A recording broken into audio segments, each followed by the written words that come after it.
in which we treat, impacting the ways in which we treat each other and those around us. In Ohio specifically, justice system processes are ultimately determined by voting members of the general public who elect key members of the legal system, like judges and prosecutors, vote for lawmakers, and choose which behaviors they deem as criminal and when to call in law enforcement for their own safety.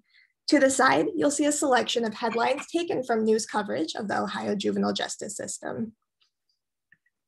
The purpose of this study is to identify recurring themes present in news coverage and the public perception of juvenile crime to gain an understanding of the types of biases which are used against children. So, in the introduction slide, we talked about the impact the electorate has on the justice system. This next slide sums up the different impacts various groups of people can have on juvenile outcomes. It's really important to recognize that legislators and legal actors both also consume media. Public perception of safety influences political priorities and actions taken to ensure re-election, meaning that legal actors and legislators feel partisan pressures and the weight of community expectations as they make decisions in their positions. From this chart, we can see that unfortunately, these pressures sometimes manifest in adverse outcomes for children as more punitive measures are taken in the name of preserving safety. So to jump into my research methodology, I first began with a literature review to first elucidate that there was in fact a connection between media consumption and attitude health. And to examine recurring themes, I examined published media articles and the accompanying social media comments that were left on these articles to gain an idea of how the public perceived children who had committed crimes. I analyzed about 150 different articles that were published between 2015 and 2021. And in those articles, the child accused of the crime was under the age of 18, and the article reported on either the crime itself or provided trial updates. I then conducted a thematic analysis of about 642 social media comments left on both Facebook and Twitter. So quickly to define a couple of terms I'm going to be using a lot. Media refers to an article which is published by an established news organization over a 6-year period. Negative bias is the inclusion of any information that is not factual and works to dehumanize or cast suspicion over the child and their actions. And positive bias is the inclusion of any information that is not factual but advocates on behalf of the child. This slide works to draw attention to the sheer magnitude of media consumption in the United States, especially as massive amounts of people are getting their news from social media sites themselves. This is a little worrying as tailored social media niches created by artificial intelligence and the different algorithms allow for users to become more polarized in their own views, meaning that even the breaking news that they receive is biased from the tailored comments displayed on their homepages. To now talk about the connection between media and perception, I think it's important to talk about the relationship between violence and the media. So we're going to be starting with exposure. So Americans are both indirectly and directly exposed to violence. Indirect exposure is learning of crime and victimization through news coverage or social media, while direct exposure is being the victim of a crime yourself or knowing a friend or family member that is a victim. The reality is that most of us are indirectly affected by violence, but internalize the coverage that we see to feel as if we ourselves are in danger. This then brings us to overconsumption. Violence is a phenomenon that is heavily overrepresented in news coverage. A study in Canada in 2012 found that over half of all news articles were about violent crime, even though violent crime only made up 7% of the crime in the population. This overrepresentation can be explained by basic economic concepts, as media organizations are corporations who rely on public consumption to meet their bottom line. Sensationalist media gets clicks, leading to more articles being published on trauma, violence, and crime. This finally brings us to overestimation, where constant consumption of this violence evokes angry and fearful responses in people and makes them overestimate the amount of danger that they are in. So one key example of the way in which media rhetoric can have massive legislative and social impact is the now disproven superpredator rhetoric initially published by John DeLulio in 1995. Take a minute to read through some of the verbiage used in his initial article, wording like wolf pack and no respect for human life, which reduces the humanity of children who commit crime and overemphasizing some assigned predatory and animalistic qualities.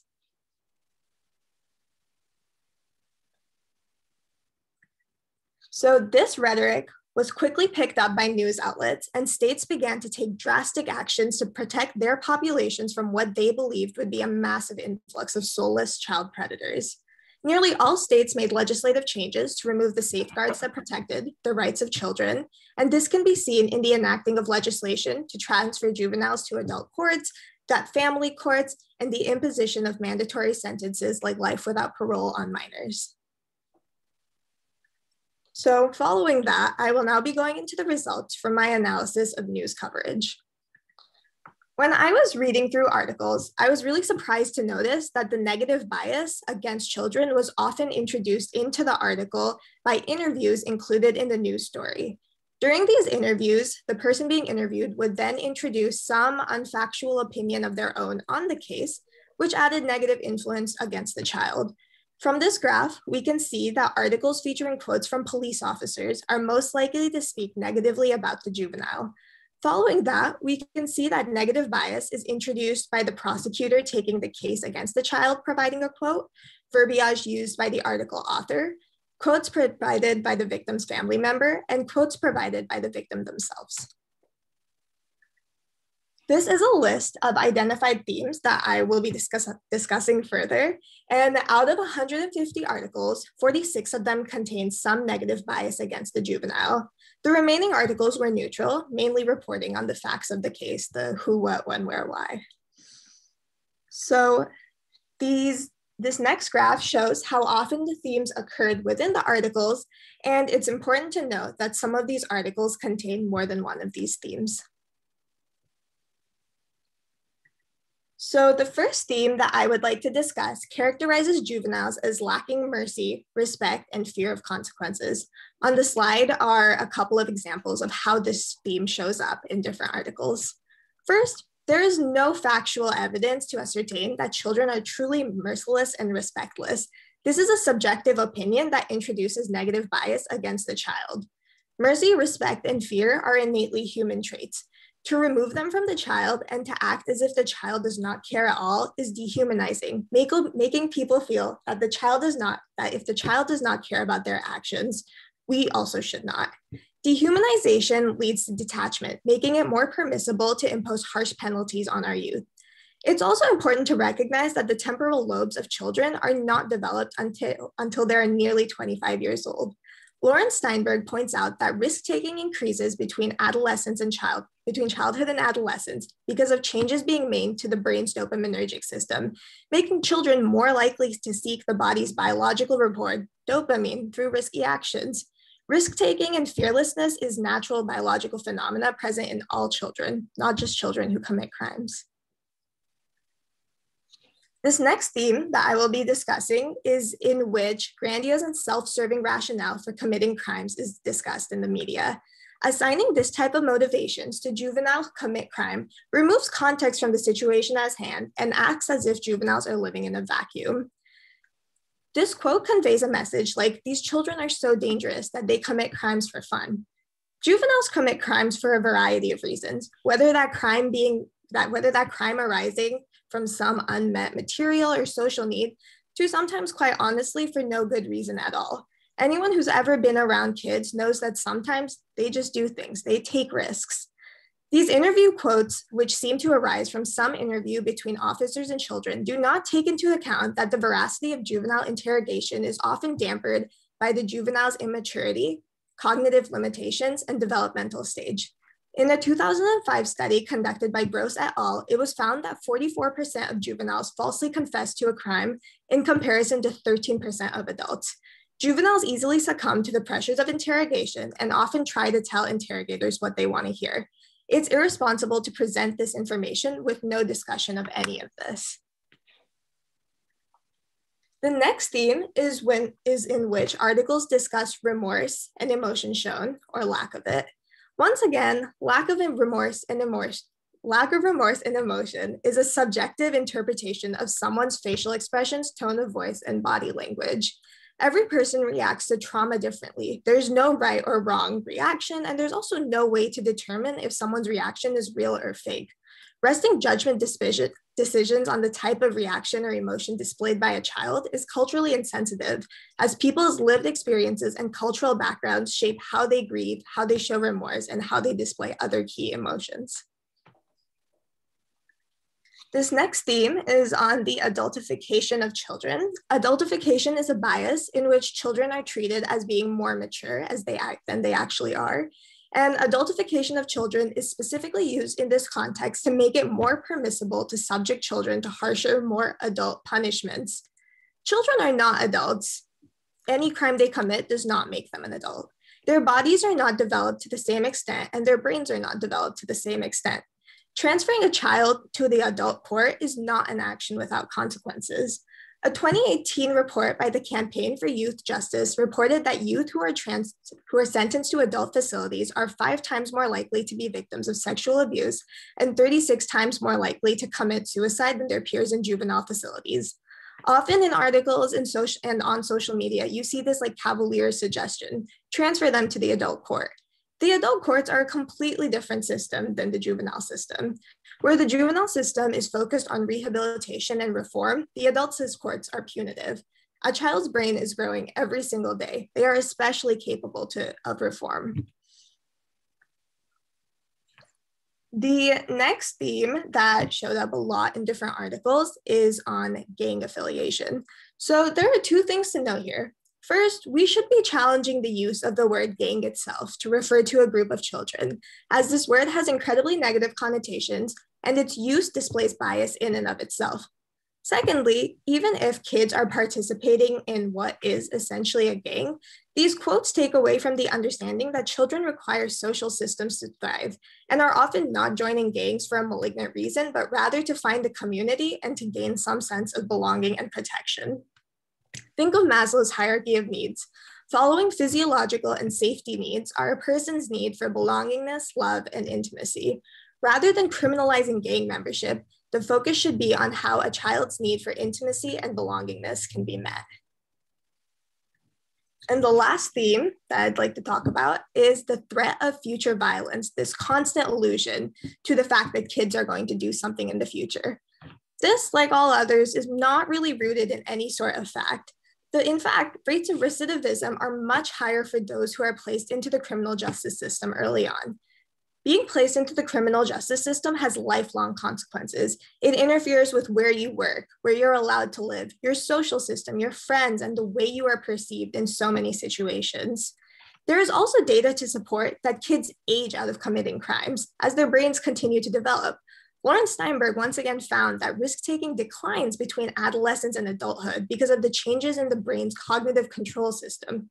Structural changes in the prefrontal cortex improve an individual's capacity for self-regulation, effectively debunking the future threat of violence that kids pose. So, following my analysis of news coverage, I'd now like to go into the results from my analysis of social media. There were 6 themes identified within the 642 comments which I looked at. And of these comments, 334 comments contained at least one or more of these themes. These themes were either pro-police, calling for the responsibility of the crime to be placed on the parent of the teenager, anti-juvenile rhetoric, calls for the juvenile to be tried as an adult, calls for the juvenile to be given the death penalty, and comments in defense of the juvenile, calling for empathy, mentioning environmental factors, and specifically calling out other commenters who spewed hateful rhetoric.